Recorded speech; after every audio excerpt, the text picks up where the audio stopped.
Close questions for oral answer. I call on Government Order of the Day number 1. Telecommunications, TSO Broadband and Other Matters Amendment Bill, third reading. The Honourable Stephen Joyce.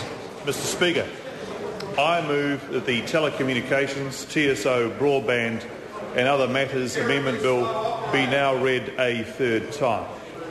Mr Speaker, this bill lays the regulatory foundations to deliver ultra-fast broadband to 75% of New Zealanders and 97% of schools, and allow 250,000 rural New Zealanders struggling on dial-up access to much faster broadband services.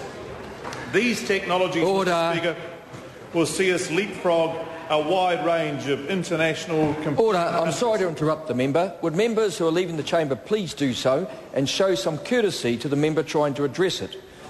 Call the Honourable Minister. Stephen Joyce. Thank you, Mr Speaker. These technologies will see us leapfrog a wide range of our international competing countries, improve our connectivity and drive economic growth. The deployment of new digital technology is the most transformative infrastructure project New Zealand has seen since reticulated electricity. It will change the way we work, the way we learn, the way we receive health care and the way we live our lives. This bill also includes a blueprint for a new industry structure that will be a profound improvement to the way telecommunication services are organised and provided in this country. The vertically integrated incumbent company will split itself into two. Telecom as we know it will cease to exist. Chorus, a network infrastructure provider, and Telecom Retail will have separate ownership, staff, boards, shares and separate incentives. This structural separation is groundbreaking, Mr Speaker. It supersedes an operational separation model which has been underwhelming in terms of providing genuine separation and supporting competition. Mr Speaker, this bill has wide support from across industry and across the country. There have been some criticisms on the way through, notably from the opposition, but they are largely jumping at shadows and at best they are based on misunderstandings. I'll just summarise a few of them now. Chorus will maintain the Kiwi share ownership requirements currently placed on Telecom. That is the reality. The free calling obligations under the TSO for unmetered local calling and basic phone access to all New Zealanders will be unchanged and split appropriately between the network and retail businesses. These obligations will appear indeed supported by legislation as they have been since 2001. Mr Speaker, we've found a way to ensure the Commerce Commission can have oversight over the wholesale pricing of the fibre network while also maintaining an appropriate certainty of price for partners which allows them to offer the best possible deal to consumers. Contractual mechanisms provide for a delayed return to the Crown if the Commerce Commission intervenes on price. Now, I stress this is highly unlikely. The network will be a new nascent network competing with a regulated copper network, not the vertically integrated monopoly of old. Compensation, of course, would not be provided if regulation came about as a result of deceptive or anti-competitive behaviour. Mr Speaker, there has been some comments about equivalence of inputs in relation to open access. Mr Speaker, the new fibre network will be an open access network. It doesn't make sense to apply burdensome equivalence of inputs requirements to residential markets in the first instance, especially since technological ways to do this are not yet available or being used overseas. Instead, we will be requiring non-discrimination, meaning the same price must be offered by the network owners to all retailers, and EOI Layer 1 will be brought in at a later time, which is specified. Mr Speaker, much has been made of supposed increase in copper broadband prices as a result of averaging of unbundled copper local loop prices, with all sorts of figures bandied about by the opposition. In fact, it isn't clear at all that there would be an increase to consumers. UCLL covers only 4% of lines, and changes to other products that come about as a result of this bill may in fact result in decreased prices.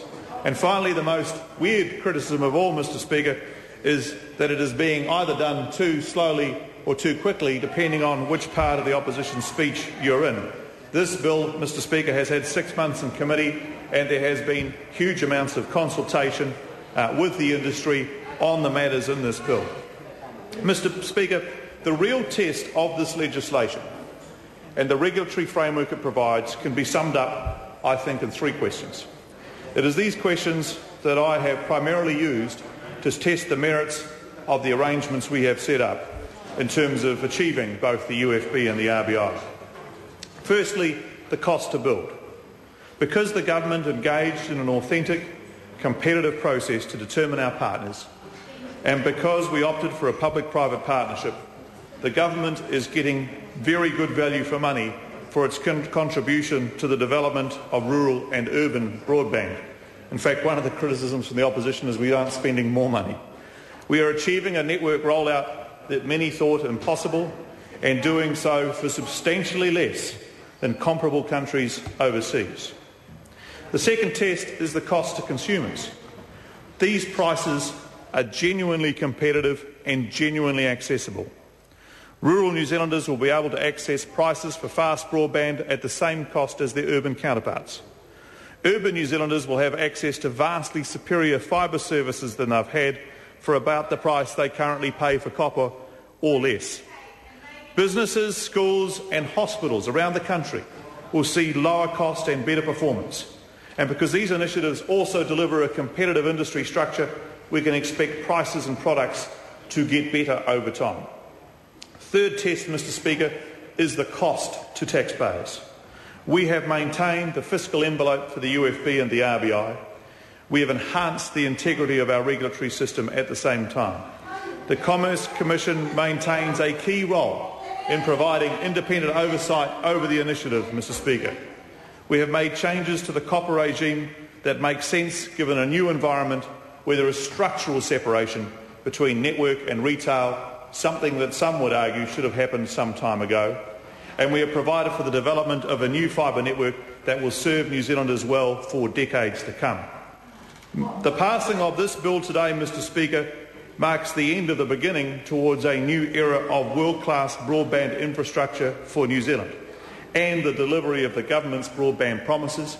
It has been achieved in only 2.5 years, and I put that alongside the appalling record of the previous government, Mr Speaker, who took 7 and something years to achieve anything significant in the broadband space.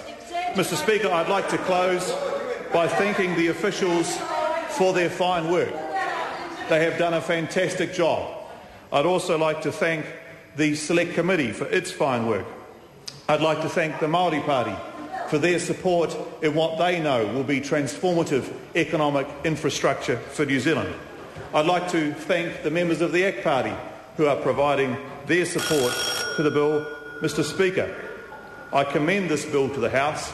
I say to those who are opposed to the future, who are opposed to this bill, who are opposed to transformative change in the New Zealand economy, that it is not too late, Mr Speaker.